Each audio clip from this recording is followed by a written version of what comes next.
오늘 우리에게 주신 하나님 말씀은 요한복음 4장 1절부터 14절까지 말씀입니다. 요한복음 4장 1절부터 14절까지 말씀을 저와 여러분들이 한 절씩 교독하겠습니다. 예수께서 제자를 삼고 세례를 베푸시는 것이 요한보다 많다 하는 말을 바리새인들이 들은 줄을 주께서 아신지라. 예수께서 친히 세례를 베푸신 것이 아니요 제자들이 베푼 것이라. 유대를 떠나사 다시 갈릴리로 가실새 사마리아를 통과하여야 하겠는지라. 사마리아에 있는 수가라 하는 동네에 이르시니 야곱이 그 아들 요셉에게 준 땅이 가깝고 거기 또 야곱의 우물이 있더라. 예수께서 길 가시다가 피곤하여 우물 곁에 그대로 앉으시니 때가 6시쯤 되었더라. 사마리아 여자 한 사람이 물을 기르러 왔음에 예수께서 물을 좀 달라 하시니 이는 제자들이 먹을 것을 사러 그 동네에 들어갔음이로라. 사마리아 여자가 이르되 당신은 유대인으로서 어찌하여 사마리아 여자인 나에게 물을 달라 하나이까 하니 이는 유대인이 사마리아인과 상종하지 아니함이로라. 예수께서 대답하여 이르시되 네가 만일 하나님의 선물과 또 네게 물 좀 달라 하는 이가 누구인 줄 알았더라면 네가 그에게 구하였을 것이요 그가 생수를 네게 주었으리라. 여자가 이르되 주여 물기를 그릇도 없고 이 우물은 깊은데 어디서 당신이 그 생수를 얻겠사옵나이까. 우리 조상 야곱이 이 우물을 우리에게 주셨고 또 여기서 자기와 자기 아들들과 짐승이 다 마셨는데 당신이 야곱보다 더 크니이까. 예수께서 대답하여 이르시되 이 물을 마시는 자마다 다시 목마르려니와 내가 주는 물을 마시는 자는 영원히 목마르지 아니하리니 내가 주는 물은 그 속에서 영생하도록 솟아나는 샘물이 되리라. 아멘. 타교의 청년 중에 중독으로 시달리고 있는 청년에게 주님을 찾으라고 사람의 힘으로 이 중독의 문제를 해결하는 것이 쉽지 아니하니 주님께 도움을 요청하라라고 하는 조언을 했던 적이 있습니다. 답변은 무슨 자격으로 내가 지금 이 중독 때문에 죄악 가운데 시달리고 있는데 무슨 자격으로 주님께 손을 내밀겠느냐라고 하는 답변이었습니다. 새해 제가 여러분들과 한 해를 시작하면서 송구 영신 예배 때 나누었던 말씀의 제목은 주님께 나아가는 자라 하는 제목의 말씀이었습니다. 한 해 동안 더욱 주님께 나아가고 주님을 찾을 때 주님께서 주시는 말씀과 진리의 은혜가 있다라고 하는 내용의 말씀을 전했는데 이 주님께 나아감에 있어서 이 청년처럼 자격 문제나 혹은 조건 문제를 논하는 경우들이 종종 있게 됩니다. 무슨 염치로 주님께 도움을 요청할 수 있겠는가 스스로를 돌아보면서 하는 말인데 어떤 면에서 그 조건과 자격은 과연 무언가 하는 질문을 다시 할 수밖에 없지요. 오히려 우리가 그 조건, 나갈 만한 조건을 갖추어서 나간다라고 생각을 하면 오히려 그것이 주님을 찾기 힘든 조건이 되지 않겠는가 하는 생각을 하게 됩니다. 오늘 본문에서 우리 예수님 만나시는 사람이 그런 생각을 가지고 주님과 대화를 시작한 사람이라고 할 수 있겠는데 일단 이 대화가 시작되기 전에 먼저 오늘 본문에서는 우리 예수님께서 제자를 삼고 세례를 베푸시는 이 사람들의 대상이 세례 요한보다도 많다 하는 것으로 시작이 됩니다. 그런데 그 뒤에 이 사도 요한의 설명이 덧붙여져 있죠. 예수님께서 친히 세례를 베푸신 것이 아니라 예수님의 제자들이 세례를 베풀었다라고 하는 설명이 덧붙여져 있는데요.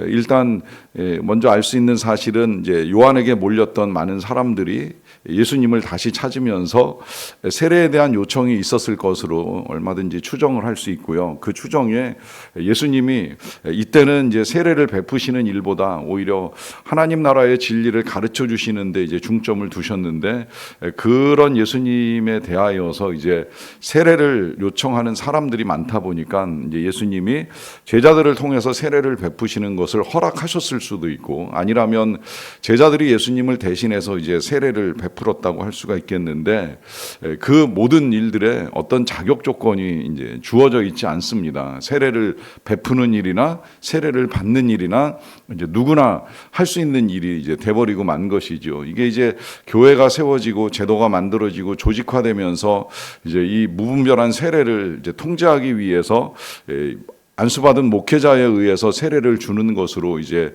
제도화되기는 하였지만 이런 것들이 이제 자리를 잡기 전까지는 어떤 조건이나 이제 자격이 제한되어 있지 않다라고 하는 사실이 본문에서 드러나게 되는데요. 이 사실을 이제 짚고 넘어가는 이유는 누구라도 세례를 받을 수 있다라고 하는 거예요. 정말 내가 회개하고 하나님 나라 백성으로 새로운 삶을 살기를 원하는 사람에게 하나님의 나라는 언제든 열려 있고 언제든 초대하고 언제든 그 자리에 나오는 자들은 하나님을 만나면서 그 나라 백성으로서뿐만이 아니라 하나님의 자녀로서의 삶도 가능하다라고 하는 것을 미리 알려주고 이제 오늘 예수님이 만나는 사건을 다시 이제 이야기를 합니다.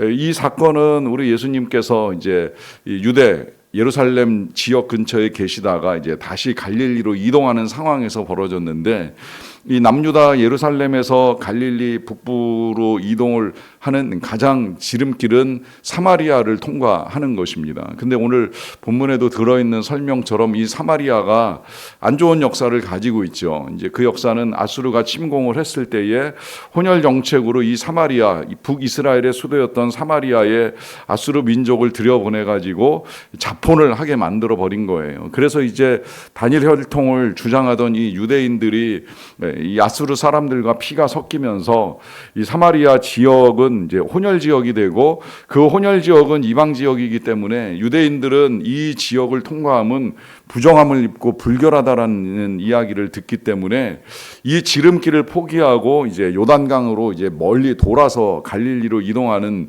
이제 오랜 이제 전통이 수백 년간 벌써 이제 자리를 잡은 상태입니다. 그런 상태에서 예수님은 제자들을 데리고 사마리아를 지금 통과하고 계시는 거예요. 이 자체가 이 제자들에게도 이제 좀 충격적인 일이 될 수 있는데 오늘 사마리아에서 예수님을 만나게 되는 여인 입장에 있어서도 이제 받아들이기 힘든 요청이 된 것이죠. 그러다 보니까 우리 예수님이 그 사마리아 우물가에 앉아서 물을 좀 달라라고 하는 이 예수님의 요청에 여인이 하는 대답이 9절에 이렇게 기록이 되어 있습니다. 사마리아 여자가 이르되 당신은 유대인으로서 어찌하여 사마리아 여자인 나에게 물을 달라 하나이까 하니 이는 유대인이 사마리아인과 상종하지 아니함이러라 하는 이제 설명과 함께 여인의 답변이 들어 있지요. 여인의 입장에서는 지금 자신에게 물을 달라라고 요청하시는 이 예수님의 요청이 이해가 안 되는 거예요. 그건 유대인이 사마리아인과 상종하지 아니할 뿐만이 아니라 남자가 여자한테 대낮에 말을 거는 이 자체도 당시 사회적 분위기나 문화 속에서는 익숙하지 아니한 것인데 유대인 남자가 사마리아 여자에게 말을 건다라고 하는 것 이것이 이제 이해할 수 없는 상황으로 받아들여진 것이죠. 이 상황을 우리가 이해하기에 앞서서 지금 우리 예수님이 하시는 일 몇 가지를 좀 눈여겨보셔야 될 필요가 있는데 1차적으로 우리 예수님 말씀드린 대로 지역을 가리지 않고 사람들을 만납니다. 뭐 특정 지역이라고 해서 거부하거나 거절하시는 일 없어요. 우리 예수님이 가신 지역 가운데 요한복음에는 안 나오지만 세계 모든 복음서에 나오는 것 중에 하나가 거라사 지역인데 이 거라사도 이방인의 땅이에요. 근데 그 먼 거라사 지역까지 찾아가서 이 군대 귀신 들린 사람의 귀신들을 쫓아내 주실 정도로 필요한 사람, 만나야 될 사람이 있다라고 한다면 어디든지 이제 가신다는 사실 하나가 이제 드러나고요. 그 다음에 이제 그렇게 장소와 시간을 제한하지 아니하고 여러 지역을 움직이시다 보니까 예수님도 피곤하신 거예요. 고단하신 거예요. 배도 고프신 거예요. 그래서 제자들은 시켜서 음식을 구해오게 이제 명하시고 그 다음에 예수님은 이 야곱의 우물가에 피곤하여서 그대로 앉으셨다는 말씀이 기록되어 있는데 주님도 우리들과 동일한 피곤함을 느끼시는 분이신 걸 이제 보여줍니다. 이 피곤함이 어떤 경우에는 배 타고 가시면서 그 풍랑 가운데 베개를 베고 곤히 주무실 만큼의 이제 피곤함으로 예수님도 견디기 힘든 육체의 고단함이 있으셨다는 거예요. 그러니까 이런 모든 사실들을 통해서 인간의 피곤함, 인간의 고단함 내지는 인간의 소외, 이 인간의 제한적인 생각까지 다 알고 계시는 예수님이 오늘은 이렇게 이제 소외된 지역에 있는 소외된 여인을 만나기 위해서 일부러 찾아가신다라고 하는 사실이 분명하게 드러나고요. 안타까운 건 이제 그렇게까지 오신 예수님을 제대로 몰라보다 보니까 이 여인도 지금 자신의 오랜 생각과 또 이 지역의 전통에 매여 가지고 도대체 왜 나에게 말을 거시는가 이해할 수 없다는 식의 이제 반응을 보입니다. 그때 이제 예수님이 소개하시는 내용을 좀 볼 필요가 있죠. 10절인데요. 예수님께서 대답하여 이르시되 네가 만일 하나님의 선물과 또 내게 물을 좀 달라 하는 이가 누구인 줄 알았더라면 네가 그에게 구하였을 것이요 그가 생수를 내게 주었으리라 하십니다. 자, 여기서 예수님이 뭐 요즘 표현 같으면 마치 유체 이탈 화법처럼 예수님이 자기 자신을 客관화시켜서 지금 표현하는데 이 표현 참 너무 중요한 것 같아요.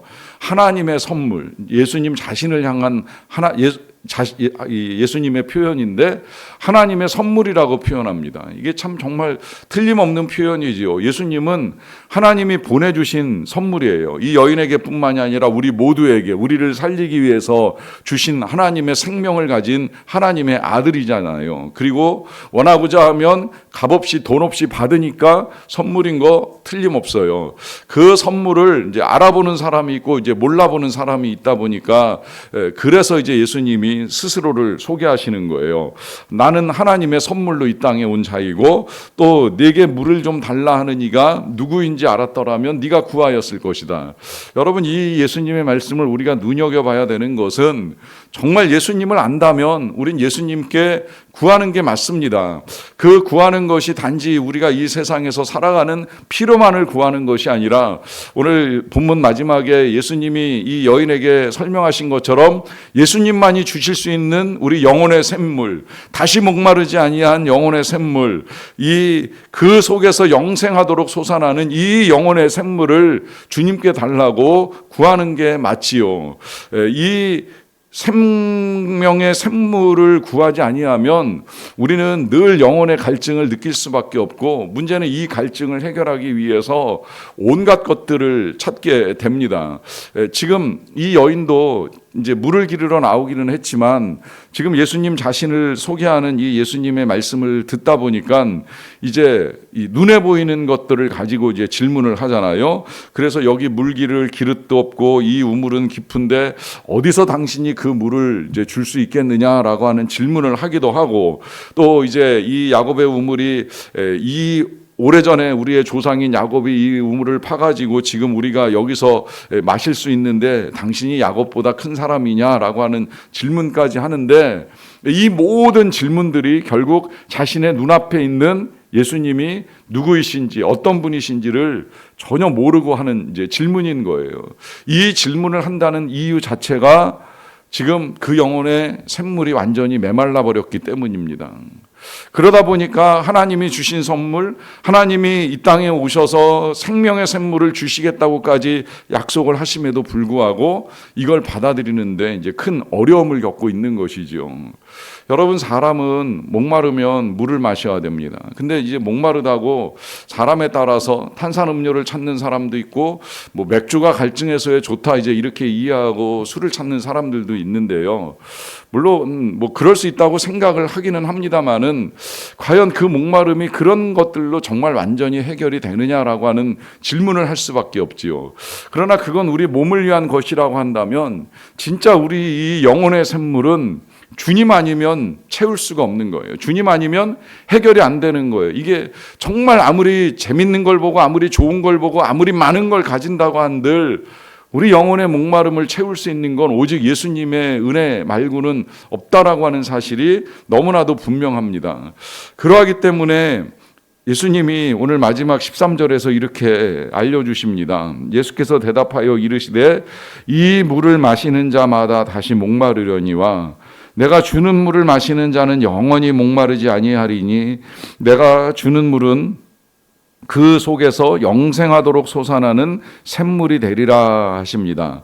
자, 여기 주님이 주시는 물, 제가 최근에 이제 주일 예배 시간에 여러 차례 말씀을 드렸습니다만은 이 물은 성령이라고 하는 거 이제 7장으로 가면 이제 분명하게 해석이 되어 있고요. 이 성령을 받는 자마다 영원히 목마르지 아니하고 영생하도록 솟아나는 샘물을 이제 경험하게 될 것이다라고 하는 말씀을 하십니다.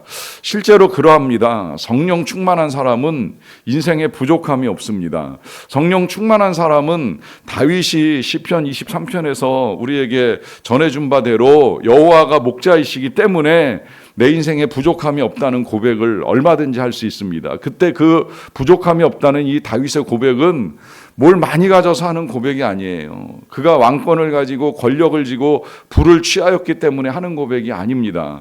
아니, 오히려 그는 그 이후에 사망의 음침한 골짜기를 지난다라고 하는 고백까지 같이 하고 있습니다. 그럼에도 불구하고 하나님께서 함께 하신다는 이 사실만으로 충분합니다, 부족하지 않습니다라고 하는 영혼의 고백을 우리에게 아름다운 시로 남겨주었습니다. 여러분, 이 고백은 다윗만의 고백이 아니라 우리도 할 수 있는 고백이고, 우리도 하고자 한다면 우리가 구하여야 될 것은 예수님이 우리에게 약속하신 이 영혼의 샘물, 바로 성령을 구하는 것뿐입니다.